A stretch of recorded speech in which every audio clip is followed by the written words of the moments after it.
Desarrollo de taller propuesto en clase. Hola, mi nombre es Jonathan Ochoa.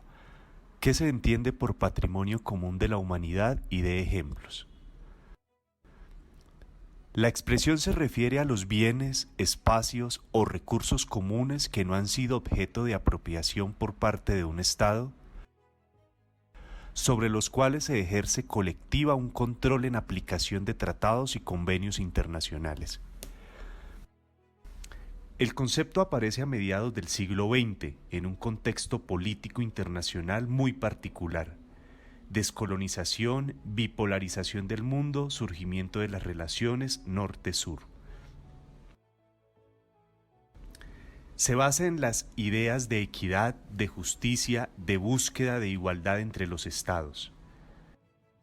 La Carta de Derechos y Deberes Económicos de los Estados, adoptada por la Asamblea General de las Naciones Unidas en el año 74, evoca el patrimonio común de la humanidad en relación con los fondos marinos, demostrando que el concepto concierne principalmente el acceso a los recursos.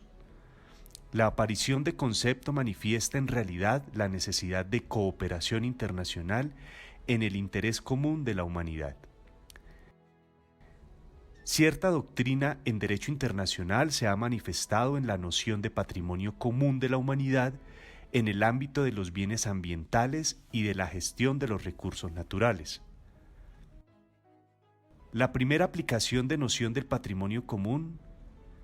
concierne el espacio extraatmosférico y las actividades de explotación que ahí se desarrollan. Un ejemplo de estos son la luna, el sol y las estrellas. Hola compañeros, mi nombre es Mauricio Torres.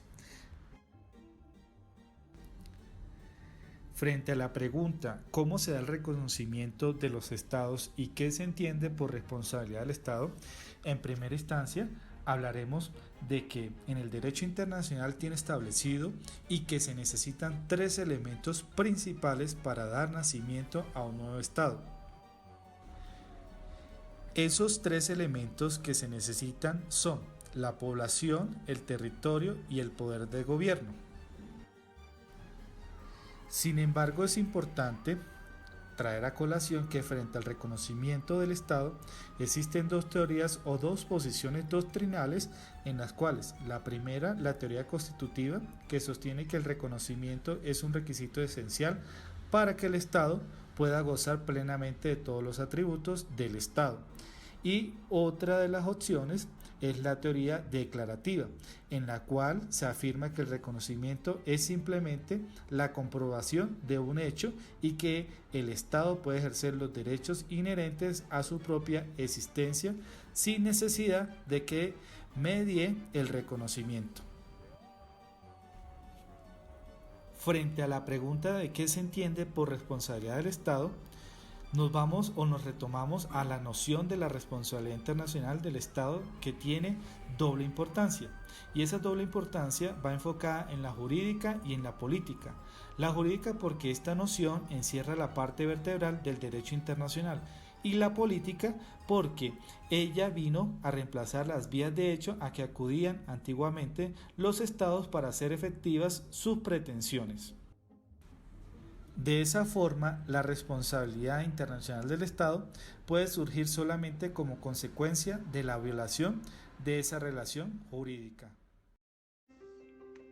Quien les habla, Alexandra Garzón.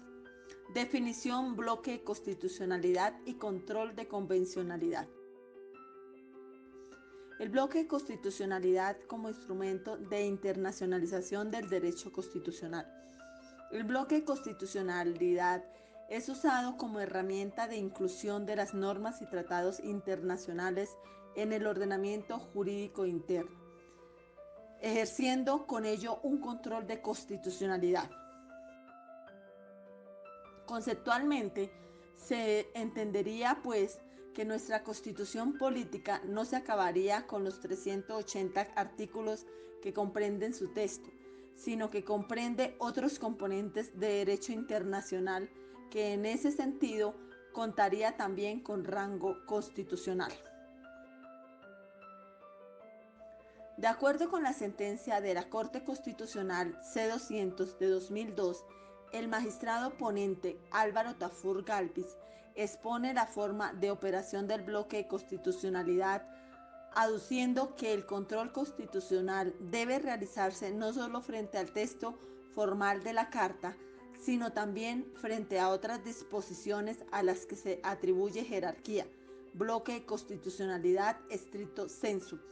y en relación con otras normas que, aunque no tienen rango constitucional, configuran parámetros necesarios para el análisis de las disposiciones sometidas a su control, bloque de constitucionalidad lato sensu. En este sentido, se robustece el concepto de constitución, pues se integra el contenido normativo de nuestra Carta Política a otras normas jurídicas por orden expresa del propio texto constitucional. ¿Qué es control de convencionalidad?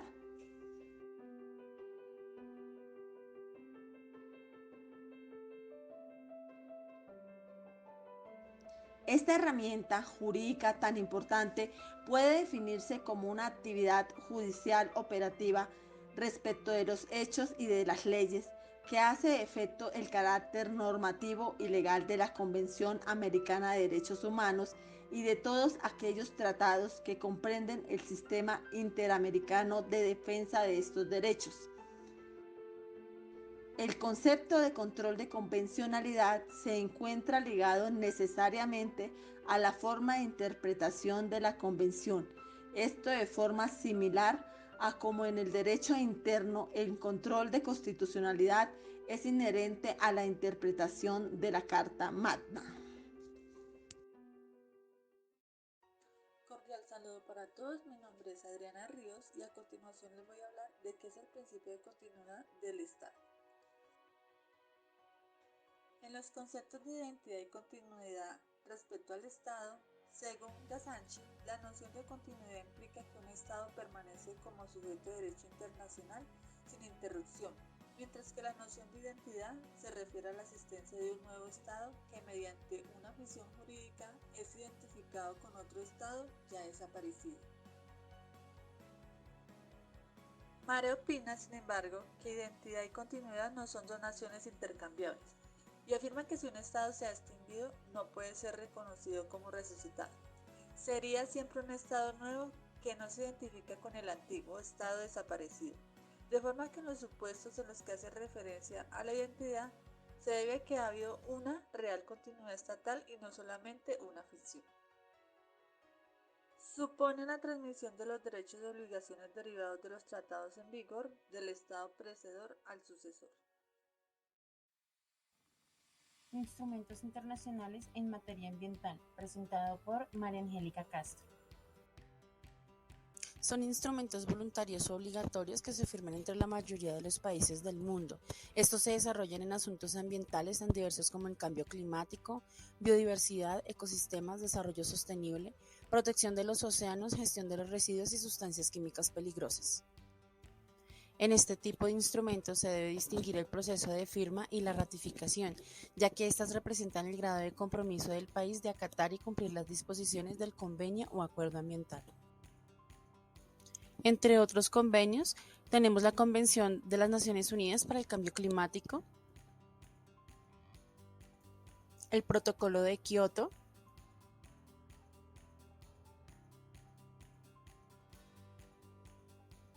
la Convención Ramsar relativa a los humedales, la Convención sobre el Comercio Internacional de Especies Amenazadas de Fauna y Flora, CITES, la Convención sobre la Conservación de las Especies Migratorias de Animales Silvestres, CMS, el Convenio de Diversidad Biológica, CDB,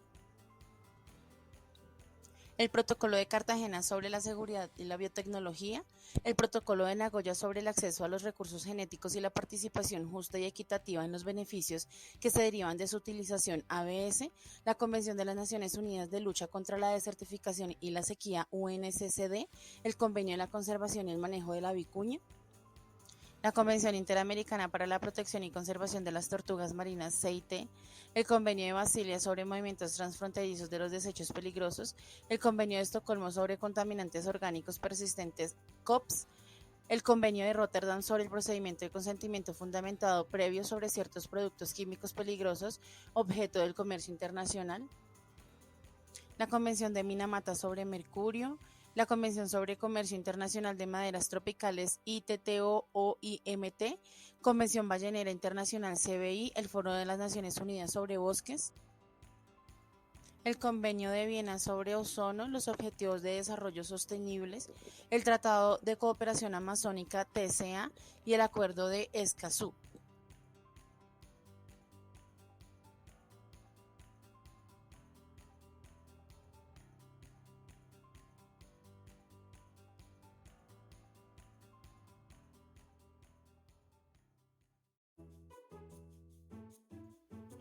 Organismos internacionales en materia ambiental.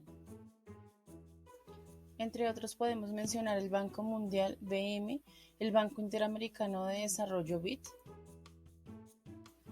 la Comisión Económica para América Latina y el Caribe (CEPAL), la Comisión Europea (CE), la Organización de Naciones Unidas para la Agricultura y la Alimentación (FAO), el Fondo Multilateral del Protocolo de Montreal,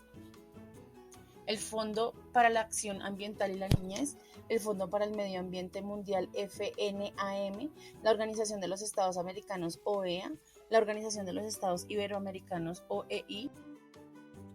el Programa de las Naciones Unidas para el Desarrollo Sostenible PNUD, el Programa de las Naciones Unidas para el Medio Ambiente PNUMA, la Unión Internacional para la Conservación de la Naturaleza UICN, la Organización de las Naciones Unidas para la Educación, la Ciencia y la Cultura UNESCO, el Fondo Mundial para el Medio Ambiente WWF, la Agencia Europea de Medio Ambiente, el Centro Latinoamericano de Administración para el Desarrollo y el Consejo Latinoamericano de Ciencias Sociales, entre otros.